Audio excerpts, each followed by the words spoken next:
Good morning, everybody, and a big welcome to Google Digital Garage this morning for our Build Engaging presentations. I hope you're having a good morning so far. Hope everything is well with you. We're getting towards the end of the week, so it's nearly that lovely weekend time. But let's keep it productive. We've got this presentation coming up for the next 60 minutes on building engaging presentations, communicate your message, and engage audiences.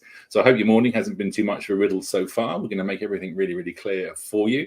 My name is Glenn, and I'm a trainer for Google's free skills training program, Google Digital Garage.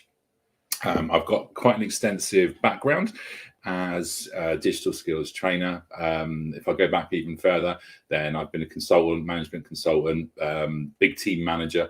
So I've done a lot of presentations in my time, and hopefully there's going to be a fair amount of value that I can actually add through to this presentation for you. Now, what I'm going to do is just run you through some of the agenda that we've got for you today and make sure that we're all happy and make sure that everything is working exactly as you hope it's going to be. Now, I'm not on my own today. I am always going to be accompanied by one of the team. And today we have the wonderful Rushane in chat. Now, you'll find the chat function down by the side of the screen, either to the side or underneath. So please do ensure that you can see that, and you might need to just get yourself logged in to your YouTube account, or perhaps even if you haven't got a YouTube account, maybe you'd like to consider signing up for a YouTube account, and that will then help you make the most of the session. And of course, one of the lovely things, if you do actually use a YouTube account, is that you are able to then access the history function. And if you use the history function, then you are able to come back to this presentation whenever you want in the next 24 hours. This presentation will remain live for the next 24 hours. So hopefully that's going to be of some use to you. We're going to be covering quite a lot of information today, so please do have a pen and paper ready or a note-taking device of choice, and that should hopefully help you out too. Okay, so let's have a little bit more of the housekeeping. We're actually running this session today as part of a much wider range of offerings. Now, those offerings include many webinars similar to this particular session that you can book up for and schedule in your own time. And also you'll see our schedule of live training, face-to-face sessions, our in-person training events as well. So fantastic array of things for you to get involved in, for you to be able to add to your skill set and really make 2023 a big year. So please do go onto the Google Digital Garage website. That's g.co/digital garage. That's g.co/digital garage, and sign up for more sessions and get yourself involved. Okay, now, if you're having any difficulties with the sound or with the visuals on screen right now, then please do just refresh your browser. That should fix most things. It's the age-old adage of if it's not working, close it down and restart it. It seems to work for a lot of tech items and a lot of tech difficulties. I can see a couple of people, so please do come into the chat and say hello. Hello, Stardust. Good morning to you. Welcome along to the session today. So please do come in, say hello to myself and to Rushane. You can see in the chat, Rushane has got a little blue spanner just by the side of her name there. So that would be fantastic if you are able just to pop in, let us know why you're here. Perhaps you're working up or thinking about doing a presentation at the moment and you're looking for some of those good tips, which we're about to get into. So I think that's pretty much all of the housekeeping done for this morning. Let's sit ourselves back. Let's think about what makes a good presentation, an engaging presentation, something to capture the imagination of your audience, to captivate them, to engage them, and to really keep their attention as riveted as possible. So yeah, let us know where you're based. I can just see Rushane's put that into the chat as well. Interact with us in the chat because it's a really nice way for us to get to know you a little bit, and of course just to share some of our common experiences too. I can't see you at all, you can see me, so it would be really nice just to get a feel for who's out there and what's going on with you. Okie dokie. Let's have a look then at what we're going to be covering today.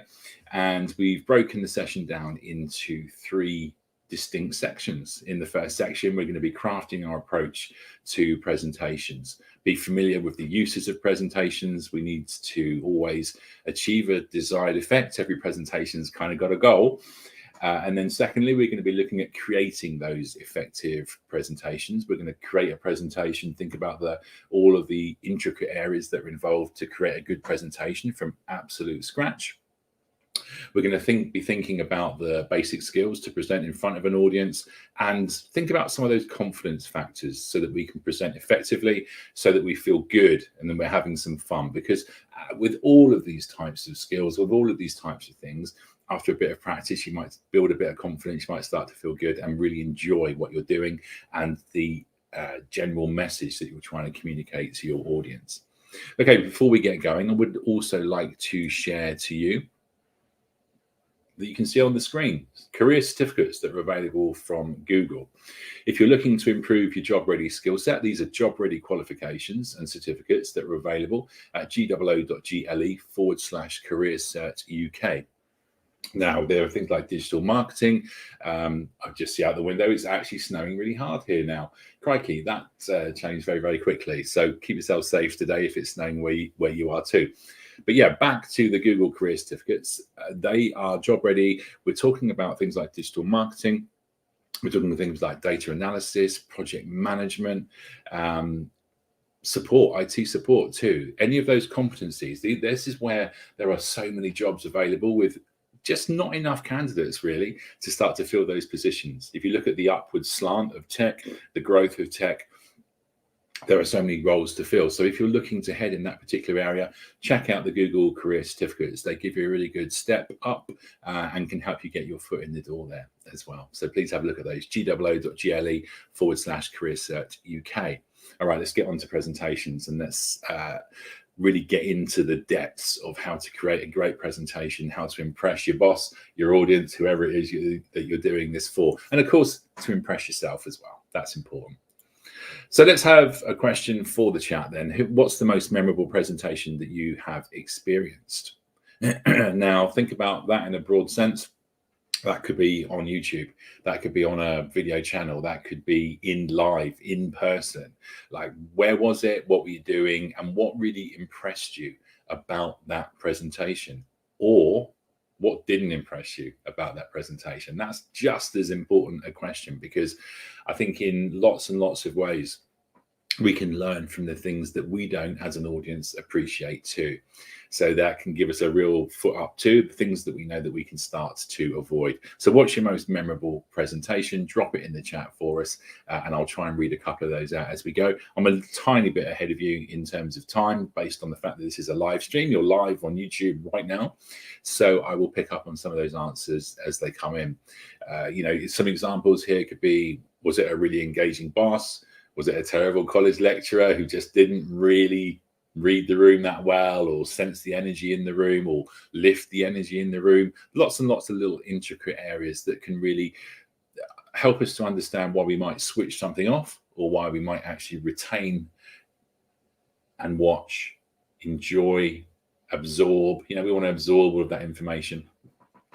Now, okay, I'm going to just leave that for a moment. I mean, I've been to a lot of presentations. One of the things that keeps me engaged is going to be obviously a topic that I'm interested in. That's going to be pretty key. But on the other side of it is, I have been to a few where the topic has been not of massive interest to me, but nonetheless, the presenter's been really, really engaging. They've got good energy. They're engaging the audience. They're making me think. They're dropping seeds of knowledge along all of the way, and they are keeping me captivated, eyes on. So I've seen quite a few of those across all types of channels and live as well. So let's have a quick look at what's coming in. Nothing coming in quite so far, so I will move on, and then I'll pick up on some of your examples in a moment. So why is it that we present? We need to communicate a message. That's something that we've already touched on. Now, we want to support the story, because it's always a story that the speaker is telling. We're going to use images, text, video, and audio perhaps. Now, nobody knows what you think until you speak or write. So we have to be very, very clear in the message. Now we do need to kind of factor in that we've got short attention spans now, and that we need to really keep people's interest. That's important too. Things like social media have impacted the amount of information that we absorb on a day-to-day basis. So we've got a few things that we need to battle, a few things that needs to ensure we're making a really compelling message. So communication, persuasion, we might have something that we want to make you think about in a different way, something that we would like to convince you is a really, really good idea, something that might be out of the box thinking that we want to persuade you is something to really consider. And instruction. I've watched a lot of instructional presentations, how to do something, how to make the most of something, how to improve a skill. So why did we present? There are a number of factors involved in that. Now, this presentation that I'm going to show you on the next screen, very, very short indeed, but it has a particular message that it's trying to convey. So what type of presentation is this? Is it going to be a communication, a persuasion, or an instruction? So let's just watch this. And again, please pop this into the chat as to what you feel this is. This is from someone called Nilofer Merchant.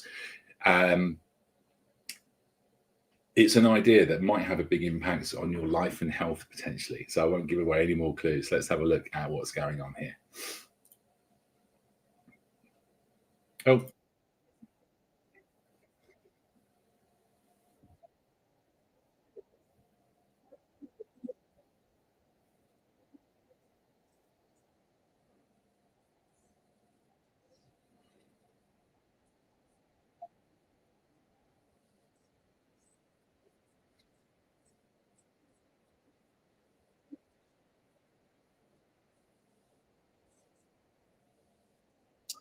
right. I'm sorry, I can see from some feedback that the new sound is coming through on the video. So that's not ideal at all. I've definitely shared the sound up on that. No sound on the video. What I'm going to actually ask which I to do, can we get it now? I have changed a couple of settings.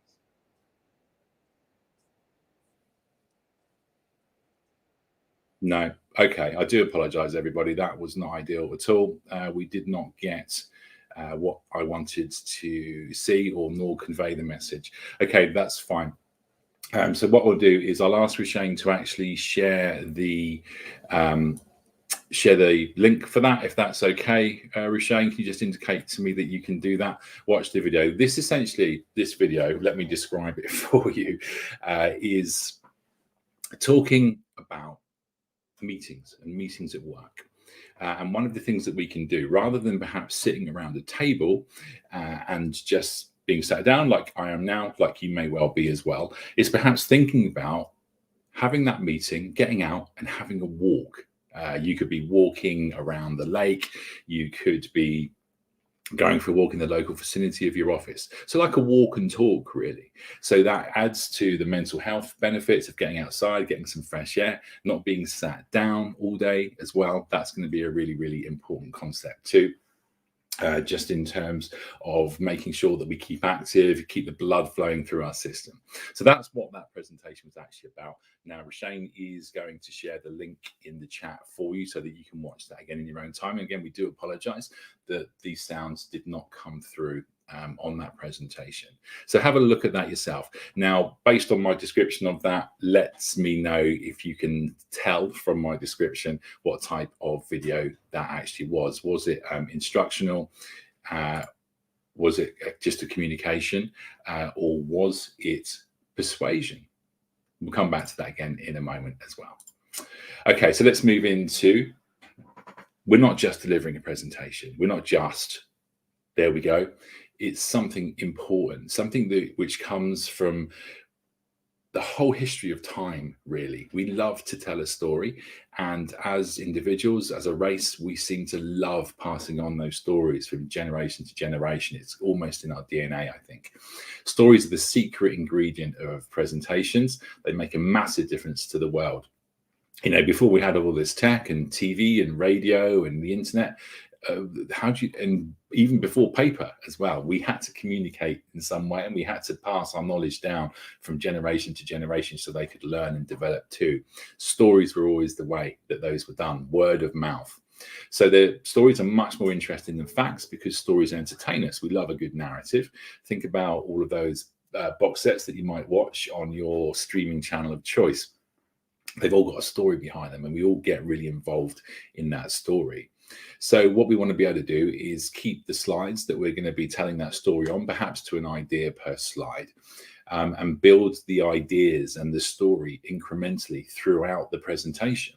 That's going to be a great way to keep your audience really, really hooked, for them to wonder what's coming next, and for you to build that level of suspense through the story. So stories have a structure. You want to take your audience on a journey. You want a beginning, a middle, and an end. So a beginning is going to be where you set up what it is that you're presenting. A middle is where the audience goes on a journey of discovery. That's going to be the main bulk of your presentation. And an end where you tie all of the thoughts together and reveal any final insights. And that can be a really, really powerful way to finish off a presentation. So let's have a look at some of the key story types. As you can see on the screen there, we're demonstrating 4 different story types which are well recognized. So you've got the origin story, the future vision, the failure of success, and the realization. So you can see that although the general story there is the same, the way that it's pitched, the way that it is presented to the audience is indeed very different. So the origin story, so many great inventions have an origin story. They focus on circumstances. The narrator has often lived through struggle, hardship, things maybe to do with loss of jobs, something to do with the family, home, or money. So here we go. So for origin, I started my marketing business with a laptop in my garage, and now I have workspaces in 30 countries across the world. Okay, that's really, really interesting. You can see where they started, and now you can see that they've had a massive journey. The future vision. So my marketing business is growing, and my goal is to have 30 offices in 30 countries worldwide. So again, taking you to I'm looking ahead, this is what I want to achieve. We've got the failure or success story type. So my first couple of attempts at starting my marketing business failed as I didn't have the right target market. I learned from my mistake and now have offices in 30 countries across the world. So that's a great way to position that perhaps we can't get things always completely right the first time, that we've had to work really, really hard to understand the market. And then we've developed our story into, and look where I am now, look what I've achieved. I've achieved that success. And then the realization story. I've been in the finance industry for 15 years when I went to a talk on marketing strategies and realized that I wanted to start my own marketing company and expand into many different countries across the world. So again, maybe if you're looking at a story where there's a possible lack of direction, then suddenly, the penny drops, the light bulb comes on, and we are now going to expand our company into many different countries across the world because that's what we're inspired to do. So those story types are really, really key in terms of how you want to present your story out to the world. Now, just because I haven't seen anything come in, that presentation, the YouTube video that I described for you, that was a persuasion story, because the element of that story essentially was that it's probably better and more healthier for us, if we can, to, when we're having a meeting at work, to go for a walk with our colleague and chat and air our ideas that way, than it is just sat perhaps in a stuffy office around the table where we just literally come in, sit down, speak, get up, and then probably go and sit down again. So that's a persuasion story. Do something differently. Think about something in a different way. Just think a little bit out of the box. Okay, so let's move on and let's have a look at using our story types. Now, if you're here because you're presenting for work, or you're putting something together for work, you might be putting together a budget report. It could be a company update, or it could be pitching a new idea. Let's have a look at those. So the finance report or the budget report, you could use a success or failure story and focus on what you've learned and how you're moving forward. We can save more money by doing this. Initially, we spent too money in this area, but now we're going to do this, implement some savings, and we're going to save this type of cost. Now, the company update could be an origin story. Again, starting from, from exactly where we started off, an origin story there, so people understand kind of how you've got from where you were to where you are now and what the significance of that actually is. Then we've got an idea pitch. This could be a vision story, again, an idea. So if we implement this idea, this is what the future is going to look like, and the future is looking bright, of course. So there are different story types that you can implement into different types of presentations. So why not have a look at that, and why not decide before you get going, when you're doing your planning, to decide what is it that I want to achieve here with my audience. And again, if you're on a persuasion type story, just think about how you're going to pitch that. Again, the origin story, where did we come from? This is where we've started, this is where we're heading to. You can obviously integrate some of those story types as well and intermingle them depending on the length of your presentation. So what's our goal? What's the goal for the presentation? We don't want presentations that ramble on. We want to work out what we want to achieve. So we always need a goal, because then at least when we've put the presentation together, we can measure our success. We can actually measure as to whether the messages we've put into that presentation achieve the goal that we had. What do we want our audience to think? This is an important question. What do we want in terms of influencing our audience? What thoughts do we need them to take away besides the facts? What moments in the story can you get your audience to really think about a topic or facts, and for your audience to see them in a really insightful way, like, wow, I'd never thought of that before, or I'd never really seen it put or heard it put that way before. That's really made me think about how I approach this particular topic. So always try and give your audience a way of thinking, something that they can take away and ponder and reflect on after the presentation. Again, what do you want your audience to feel? You might want to build a rapport. Sometimes humor can be employed to lighten the tone of the subject. Again, depending on the topic, you need to be very, very careful with that, and don't over egg that side of things. But you invite the audience to relax, to feel like they're settled in. Like with this one, in terms of sitting back, really absorbing the messages and thinking, okay, with some of the tips that are coming across, how do I want things to be? What can I do to really prove my worth when I'm building this presentation? Now, we might want to, in terms of invoking feelings and providing and getting an emotional connection with your audience, we might want to personalize the narrative so that your audience might well empathize with you. You can use your personal stories to highlight certain important ideas. People love a bit of personal insight. We're very, very interested in people and their experiences. And if it's something that we can see and relate to, then that helps us build that emotional connection. You can make a dry topic really, really engaging if you do it that way too. Something that shows your struggle and then how you overcame that struggle. Perhaps that's why you're on stage or why you're presenting in the first place.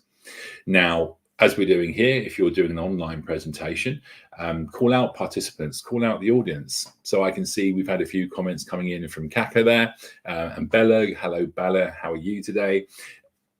Connect with your audience, and just things like saying hello and how you doing today. And you need that relatability. It can be quite a difficult thing to do, to present virtually, because you don't have that eye-to-eye contact as well. So you want to build a relationship.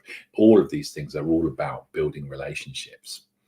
Now, also think, what's the one thing that you want people to take away? What is it you want to take away? What is it I want the audience to take away and really dwell on afterwards? What message is that? Again, back to the TED Talk that you can watch via the link that's been posted. The main kind of message there was that perhaps we need to be a bit more active in our day-to-day lives, and so we can adapt the things that we do to help us to achieve that and integrate that thought, that pattern, that habit, hopefully, into our lives to make us overall healthier. Now, we want to look at the basic structure and flow. So how do we bring all of the elements that we've just spoken about together? So remembering that we've got that beginning, that middle, and the end that we have with stories, emotional connections that we want to build. So the more personal and the more authentic that you can be, the more powerful the response that you're very, very likely to receive. So that's a really good slide that you can see on the screen there.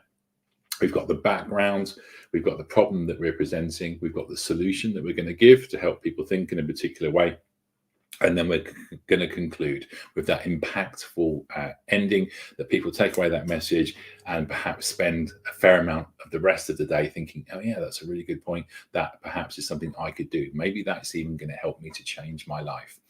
So underpinning all of those things is we need to research, we need to plan, and then we need to design. So we need to do our research so that we know our topic. We need to plan so that we can understand the structure that we're trying to build. And then we need to design based on the research and the planning that we've done. So that's a great one. So please do take a note of that slide. That's a really nice structured way for you to start to think about how you're going to build your presentation.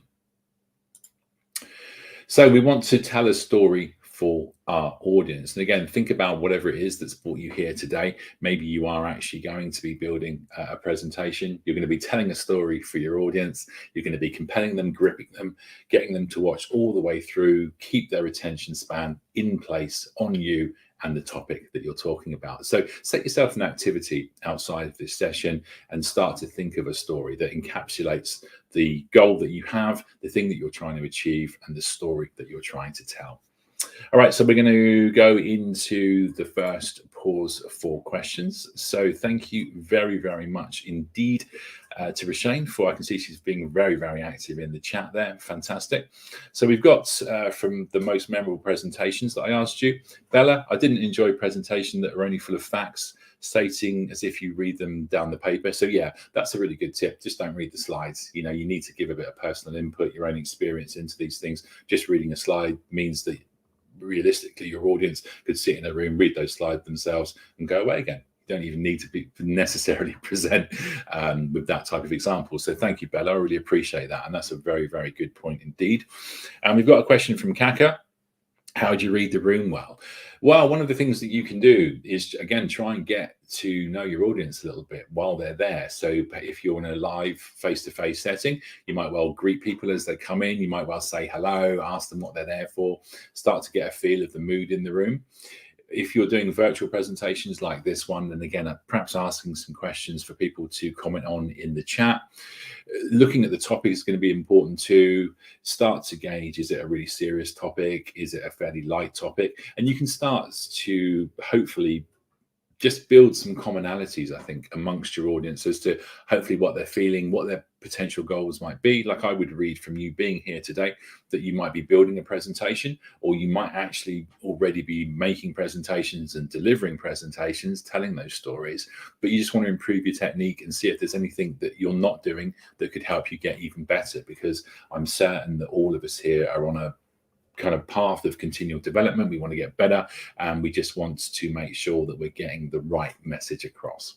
So read the room by getting to know your audience in any way that you possibly can, by eliciting some information from your audience, getting them to be interactive and getting a feel for the smiles on people's faces. If you can see them, again, I can't see that here, but in a face-to-face setting, of course, you can see whether people have perhaps got their arms folded and they're feeling a bit defensive, or whether they've got open body language. There are a number of techniques. So maybe, again, use the search engine of your choice too, just to look in, how do you read a room? Because there will be lots and lots of potential tips. Again, very much dependent on the topic that you're talking about. So I hope that helps. I can't see any more questions that have come in as of yet. So let's move into the second part of the presentation now, which is about us actually building effective. And the key word there is effective. Let's build an effective presentation. I suppose in some ways, if I wanted to be controversial about it, I could say we can all build a presentation, but it takes a skill to build an effective presentation. So that is why looking at and remembering some of the concepts that we've just covered, knowing what you want to achieve, setting yourself a goal, and doing that planning, doing that research to feed into an overall design is going to serve you really, really well. Now, we have to think about the tools that we potentially are going to use. Now, how can you essentially here, how can you make it as easy as possible for your audience to understand what you want them to know, or what the message that you're trying to convey? How are you going to put that across in the most effective way? How can you keep people engaged throughout? Now, you can think about, again, going back to presentations that haven't kept you engaged, things that you've lost interest in. And again, try and avoid some of those ways, some of those things that you've seen, some of those little things that put you off. So you can start to do that. You can just think about the tools that you want to use. Are you going to use a projector at the venue? There's nothing worse than turning up at a venue also and not having the right cables. So maybe that's something you need to consider and put into your planning too. Do you have the right cables for your laptop so that you turn up feeling assured and confident rather than thinking, oh, I really hope they've got that VGA cable or that HDMI? So the tools that you're going to use are going to be very much dependent on the audience, the venue you're going to go to, the message that you're trying to convey, and the tools and technology that are actually available to you on the site. And we're going to have a look at those because, as you can see, this presentation is very much based in a slide deck. Now, that opens the question, because not all presentations need to contain slides. So you might choose to present with or without slides. There's no given rule that you should present with slides. It can be a very, very convenient way for us to do that. But in other ways, sometimes slides might detract from the message. You have to kind of decide what's going to really resonate with your audience in the most effective way. So then by no means mandatory, you do not always have to do a presentation with a slide deck. We're going to look at some of the other tools available just coming up in a moment, and then look at some of the software that you can also pick from too. So other aids. So again, you're the centerpiece of the presentation. You're the one that's going to be saying the words, that's going to be delivering the message, telling the story. So everything else that you're using essentially are aids to that presentation. So there's a couple of tools that you can see on screen. One of them is Mural. That's very, very good indeed. Again, a really good visual tool. I will ask Roshane if she could just share the links to these tools so that you can have a look for yourself. Mural is great. Canva. A lot of people seem to be pretty well acquainted with Canva, and you can do a lot of design and graphic design type elements that you could add to a presentation on Canva very quickly and effectively. There's Slido. Now, Slido, again, I use that in presentations fairly often too. It gives you the opportunity to really interact with your audience, because you can set up a set of questions or polls, and then you can get people to, with their internet-enabled device, go on to slido.com, go into the presentation via a code, and then when these particular interactive elements come up on the presentation, you can actually see people inputting, and the answers come up on the screen because the Slido presentation has been integrated into your overall output. It's really, really good. It's really, really good. And again, that helps you to get a good feel for the room. You could say, how are you all doing today? And people will say, I'm fine, thanks, or oh, I'm having a bit of a difficult morning. You can do word clouds, you can do polls, you can gain and gather a lot of information with Slido. And if you think about things like TED Talks, you might not need any aid whatsoever.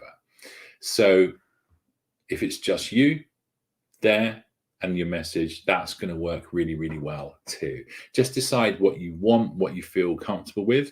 And also, again, key is what you feel that your audience will appreciate the most. An aid is going to help you illustrate your points without distracting from you and your message. That's a really good way to position any type of aid that you use in a presentation.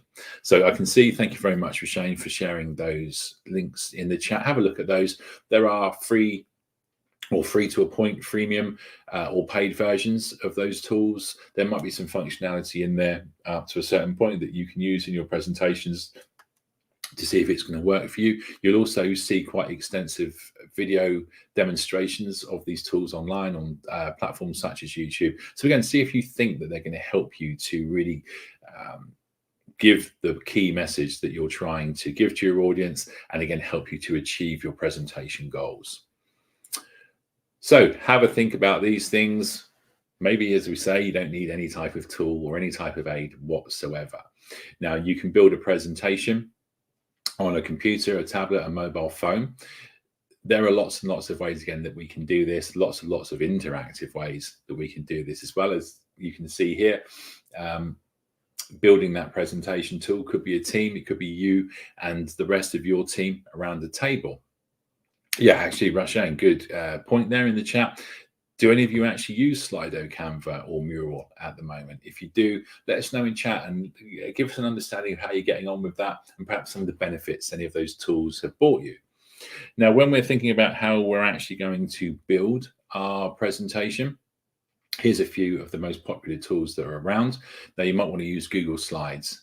They're online, they're centrally based, they're instantly saved because they are cloud based rather than being downloaded onto your computer.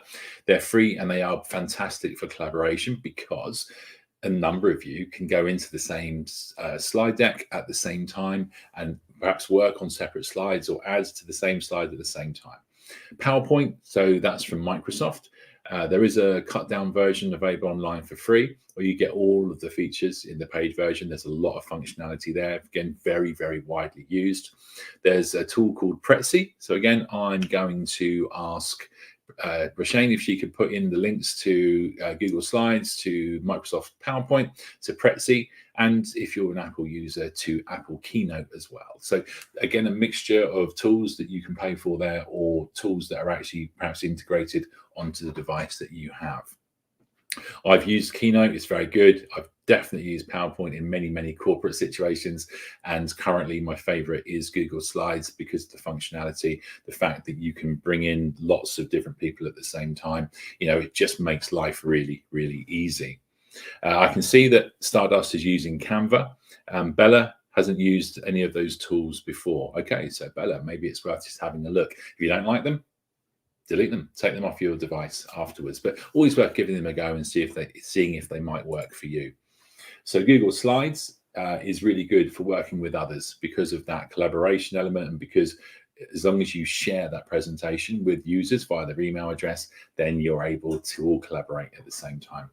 You can back up your work quickly. There's no need to keep pressing that save button because every single keystroke you make is saved as you go along, and you can access that anywhere online. That's really useful. So anywhere that you've got a 3G, 4G, 5G or internet connection, you can go online and you can play with your presentation and update it, amend it, look at what comments people have left. You can create some amazingly professional presentations in that way. So again, a really efficient way to do it is going to be Google Slides. And we're going to, one of the things as well in terms of compatibility, if you are like a Microsoft user, is that Google Slides can be converted to many, many different types of formats. So PowerPoint, Microsoft PowerPoint, or to PDF format. There are lots and lots of ways you can export what you've done to different formats too. So again, really helping keep everything as convenient, I guess, as is possible. Now, when you're using Google Slides, this is our Google Slides example, then you can customize your theme. You can choose from some pre-designed themes to give all your slides the same background and text styles for a consistent look and feel. A theme applies a consistent look to pretty much everything. You can use title slides, you've got section breaks in there, content slides, headings that you want to include. So you can actually produce something with a consistent look and feel very, very quickly by applying a particular theme all the way through your slides. The formatting is controlled by the theme as well. So you have to really, more than anything, just concentrate on the content of your presentation. You've got custom themes as well. So you can see here, editing a master slide. Don't worry, this is a video that doesn't need any sound in order to play. Again, I do apologize for having no sound earlier on. So we can use custom themes. You can incorporate your own colors or brand logos and apply them to every slide in the presentation. So rather than having to position your brand logo, for example, if you're doing it that way, then you can just apply it to one slide in the master slide, and then it will go through right the way through to the end. So again, a real time saver, a really good piece of efficiency. Now, the navigation bar that we can see there, you can change the title. You can see untitled presentation, call it whatever you like. And you can see that the toolbar there is very similar to things like Microsoft PowerPoint. You've got your backgrounds, you can change the layout, the themes, the transitions that you can use between the slides. You can add text boxes, images, shapes, or lines so that you're able to do everything at a very quick click of a button. So you can put together a really good, effective presentation pretty quickly. We want to make our title impactful. Again, a good title is really, really important. Think about, the titles of the books you've just been reading, or the title of the shows that you're watching. They give you some sort of insight or invoke some type of picture in your mind. Use a few words. Think about what it is that people will take away from the title. And again, relevance is often extremely important. You can excite, you can intrigue people so that they want to attend your presentation. You might be putting this out online, you might be doing something for the general public. Again, a good title is going to catch interest. Now, using as little text as possible is quite key as well. Bullet points often go down well, and they give us less to focus on. And as we mentioned before, from the observation from Bella, you don't want to be just reading slides either. You don't want to be sat there, okay, I just need a few minutes just to read this. You want the presenter to be giving you the story and to helping you understand the concept. And that concept is then summed up by those 3 bullet points on the slide to help build and consolidate the message that's being given.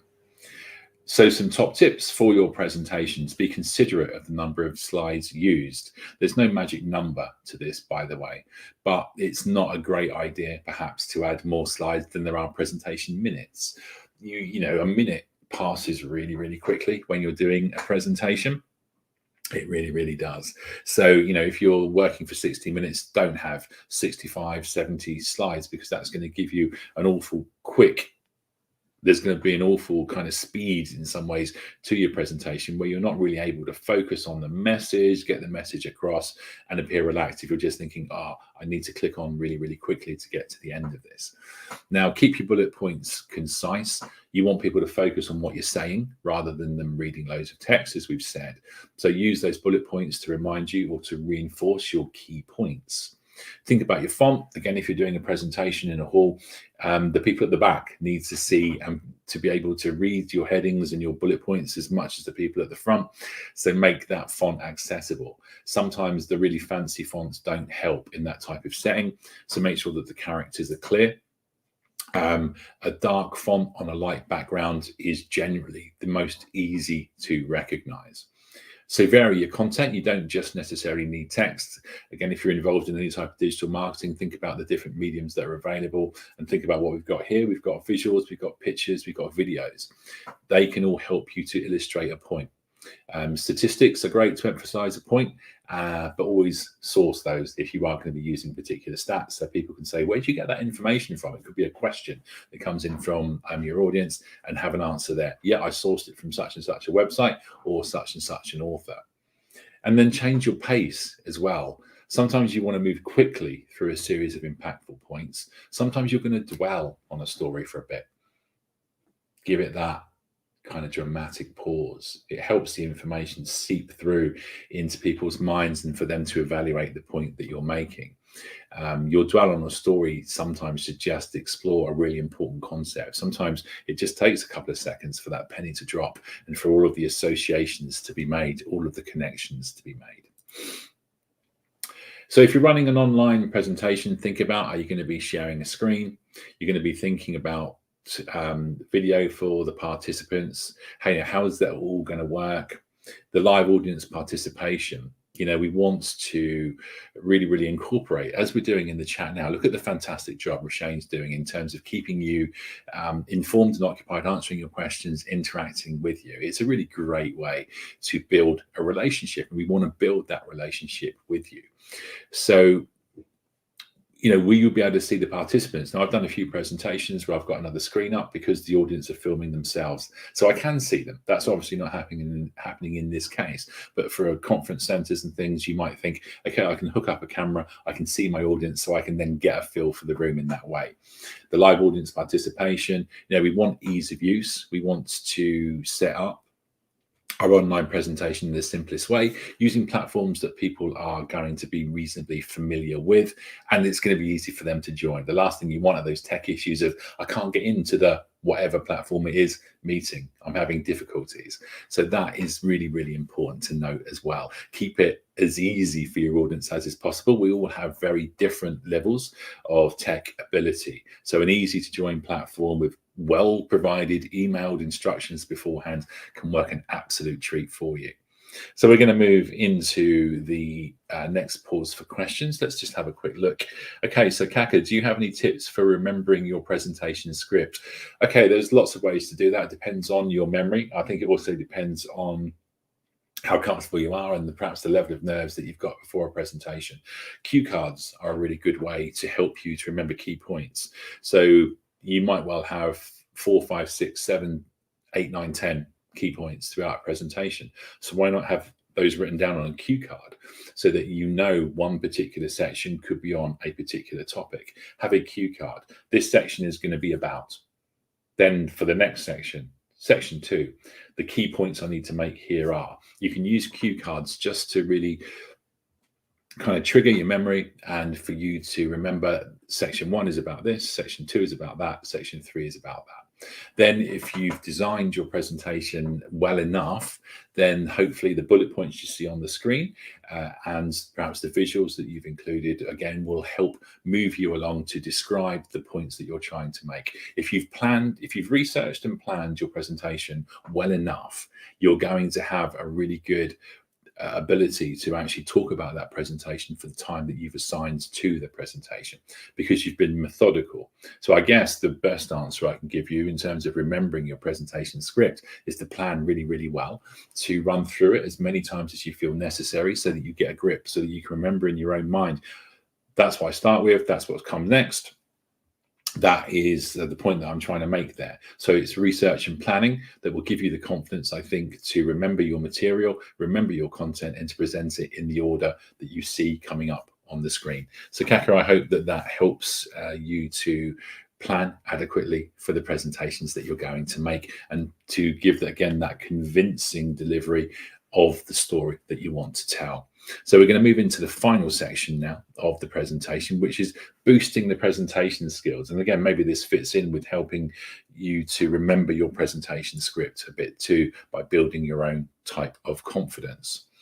Oh, okay. I've just seen another one come in quickly from Kaka. What about presentations in front of investors?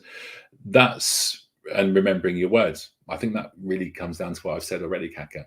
That is, you need to plan. If you have nerves, then maybe we've got some tips coming up that are going to help you to prepare for that. The individual, we're all going to deal with our nerves and our kind of pre-presentation nerves in different ways. There are certain ways that we can release energy to get us focused and back on script again. And we're going to cover a couple of those now. So stay with us, Kaka, and you might see a couple of tips here that are going to help you to achieve what you want to achieve. Because I'm reading from what you're saying that you might be a bit nervous about maybe doing a presentation in front of an investor because the pressure's on to get some money through from the presentation. So we can help with that. So what kind of presenter are you going to be? Once you've built your presentation, you need to know how you're actually going to deliver it. So at the beginning, we have to think about those best and worst presentations. And in some ways, the best tip I can give you here is do more of the things you like and think work really, really well, and do less of the things that made you think, I'm going to switch this presentation off because this is just not working for me. So do more of what works and do less of what doesn't. Some people believe that good, confident speakers have a sort of natural gift. I don't honestly, personally believe that that's true. It's a skill that can be learned. You just have to practice. You have to initially get over that looking at yourself on screen thing. You also have to then get over, do I sound like that? Is that what I sound like? I didn't know. You know, that thing, we all hear it very, very often indeed. Never knew I sounded like that. But you get over it. And then you present in front of the mirror. You look at how you are doing the eye contact thing, how you are coming across in terms of body language. Practice, practice, practice is the absolute key here in terms of building up those presentation skills. We do need to adapt to our audience. We might be presenting to one person, or we might be presenting to a room of 4 or 5 investors, and we might also be presenting to a huge group of people. So know what you're expecting, know what you're potentially going to be walking out into so that you can prepare yourselves for that, so that your voice is at the right pitch, at the right tone, at the right volume. You're all prepared. Preparation is absolutely key, I think, in terms of giving us the confidence that we need so we can turn those crowds into conversations. Now, essentially a crowd is just a lot of single people. So you are appealing to a big group and a big room of people, but maybe if it makes sense to one individual, it's going to make sense to everybody. So in some ways, you're kind of presenting to lots of individual people at the same time. You're just talking to one person, talking to one person, talking to one person. The fact that there's lots of one persons around doesn't really matter too much. That's the way that I deal with it when I'm presenting to a really, really big room. As long as my message is getting across, as long as I'm telling the story I want to tell, as long as I'm making the points that I want to make, I don't really care whether it's one person or 500 people. This is different when you're presenting online. You know, I'm having a conversation with you. I'm building a relationship. I can imagine myself just having this conversation with you on a one-to-one basis. And hopefully I'm just making constructive, good points to you. So one person or 500 people, you've still got a job to do, and you've still got to get your key messages across. So all of those 500 different people can almost merge into one central entity. Audience participation can be really, really good, as we've already seen, and we're getting a lot of it in the chat today. We love that. So we want to interact with the audience, ask some questions, get some input, get some responses, get that feel for the room. One of the things you don't want to do is talk at people absolutely non-stop, because lots of times people are going to have those questions. That's why we have the pause for questions, so that we can break things up, and based on your reflections of what's gone on so far, you can ask the questions that you need to help you move on to the next section.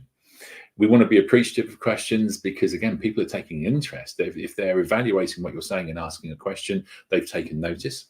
Follow up on the questions. Don't ever make the answer up. If you're not sure, just say, that's fine, I can get back to you later on that. But do not make up an answer, because your credibility hits the floor the moment that you do that. Listen, though. Be very, very attentive to your audience. Acknowledge them, exactly as Rashane's doing with you now. And do not avoid audience engagement. There's a big audience there, but I'm not going to look at them, and then hopefully they won't ask me any questions. That's not going to help you at all. Now, we do want to avoid our content overload. We want to incorporate value, focus, and pause into our presentations. Tailor the story so it's relevant. Remember the key things to say for each slide. Again, maybe that bullet point approach, and take a breath through each slide to recall. So again, maybe that's a tip for you there, Kaka, in terms of take a breath and let the information come back in. This is what we're moving on to now. Remember, your voice is also a powerful tool. You can adapt it. Look at Mariah Carey, those pitches and tones to make a point and to get her message across. Really, really powerful. So we can adapt our volume. I can speak really loudly. I can speak really quietly to make those really, really interesting points. Those almost like we're having now a very personal and almost secret conversation on such a key point. I can lower my volume. The style that you're using, the size of the audience, that can be quite dependent on the style that you use in terms of your voice. The tone that we want to use, we don't want to speak in a monotone. We want to be expressive. We want to make our points. We want to look at all of the best storytellers out there and how they manage to do that to keep us interested. And the pace, again, maybe we want to maintain a steady speed. Sometimes we want to make some quick points. Maybe sometimes we just want to sit back a little bit and get people to absorb what's just gone on and reflect. And that dramatic pause, that small element of silence can really, really work. Again, different styles for different presentations. So again, work out what's going to work best for you. Your body language is important too. Your gestures, your stance, your facial expressions. You know, smiling is a really good thing. Positive body language, being open and receptive, rather than that perhaps your arms folded. That's kind of, I'm feeling a bit defensive today. These are body language is going to help you build credibility. So again, go to your search engine of choice and look up positive body language for presentations and see how people do that. Express your emotions. I use my hands and my arms a little bit, and it kind of helps to make a point. Connect with your listeners. Make sure that, again, it's as appropriate and not overdone. Are you going to be happy or sad, nervous or confident, or are you going to cross as honest or untrustworthy? So things to consider. This is where the mirror thing comes in really, really handy. Stand in front of a mirror, do your presentation, and maybe film yourself doing it. I mean, there's a test, and then play it back. I mean, I will play back all of the presentations that I do, not because I think I'm brilliant and I want to watch myself, but it's because I need to see what I do, inflections that I have, words that I might use too much or keep repeating, things that I want to improve so that I can improve the audience experience by learning about them too. Power poses. So this is back to you, Kaka. Now, I often have a lot of energy before a presentation, so I'll do a power pose. Give myself confidence. You see it happening a lot. Being like a superhero, being there, steady, confident. One of the other things I do before a presentation, if I've got a lot of energy, is I jump around, get that energy out, however you want to do that. I jump around a little bit and I bounce around the room, and then I can sit down and go, and breathe. And that's the point, actually, that sentence, that phrase, and breathe. And then off we go. I've planned well, I've researched well, so I'm confident, off I go. You're going to perform. There's always an element of performance, obviously, to a presentation. Put yourselves in the mindset of someone that you know or a star on telly that you see that's really, really confident. So be mindful of your stance, how you're standing, the movement that you make. Some people walk up and down a lot. Again, is that going to be off-putting? Is that going to be okay? And make sure that you do connect. Eye contact, connecting, stances and gestures that help the audience feel like they're part of you and your presentation. And then, as I've mentioned before already, this is so utterly important. Practice, practice, practice. No one's going to do this perfectly first time at all. Practice, practice, practice. You know, one of the best examples that I have for this, because I'm a big fan, is the Beatles. So they all started off being able to play instruments and write a few songs, but the way they got good was playing 10-hour sets a day in Hamburg and in the Cavern Club in Liverpool, where they just practice. They were not perfect at all times. They had to refine their craft. They had to learn from their mistakes. And then they became the biggest band in the world, in my opinion. So that is really, really important to kind of note too. Don't give yourself a hard time. Be kind to yourself. That's something that sometimes we can be so self-critical. You're not going to be amazing first time. You're not going to be as strong on screen as your favorite TV presenter who's been doing it for 20 or 30 years the first time you do it. But you can get there with lots and lots of practice. Again, if you're feeling really brave, practice in front of a friend or a family member. Get them to give you a bit of constructive feedback.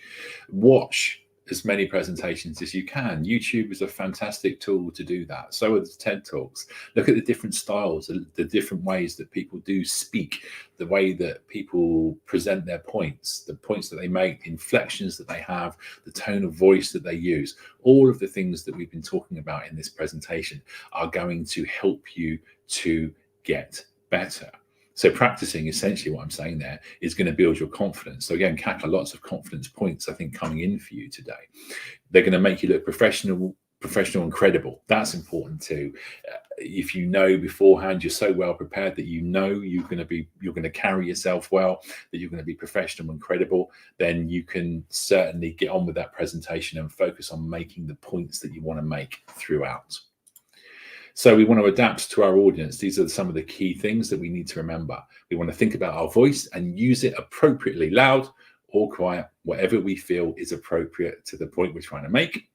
Maybe on those bullet points that we spoke about. Consider our body language, open stance, there for the audience, and practice your performance. You'll never, maybe you've never used the mirror quite so much as you're about to now, but it's a really effective way, and it helps you get over the self-consciousness that can perhaps be there in the early stages of being a presentation builder. Now we're coming into the final pause for questions, and I can see that Rashane's done an astoundingly good job for you and answered all of those. So thank you so much to Rashane for all of the hard work that you've put in today, and for really, really getting stuck into the chat and helping people through some of those considerations that we've been talking about. So when we get to what our next steps might be, then that's the practice bit, isn't it? That's the revisit this presentation. It's going to be live for the next 24 hours based on the link that you came in on. Play it again. It'll be there for 24 hours after this, so you can revisit and you can take away some of the key points that you want to take. Watch that video where we didn't have the sound, again, to get the point of what a persuasion video and presentation can be. That's going to help you out too. Get onto TED Talks. Look for presentations on YouTube, maybe on topics that you're really, really interested in, and then maybe on some topics that you're not that interested in, to get that balance out there. And again, to see whether for some of the topics you're not that interested in, your attention can be held because the presenter was really compelling. It's a great way to learn. Let's move on to the free career certificates that I mentioned. That's GOO.GLE/CareerCert UK.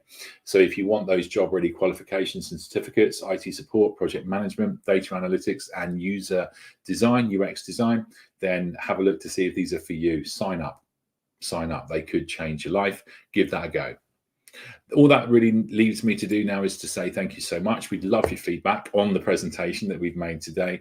GOO.GLE/digital garage feedback. Let us know what you think. Let us know what you think we could do to improve, other content, other things, whatever you want to say about what you've just seen, and how you feel about it and how we can help you. This is part of our customer service offering to you.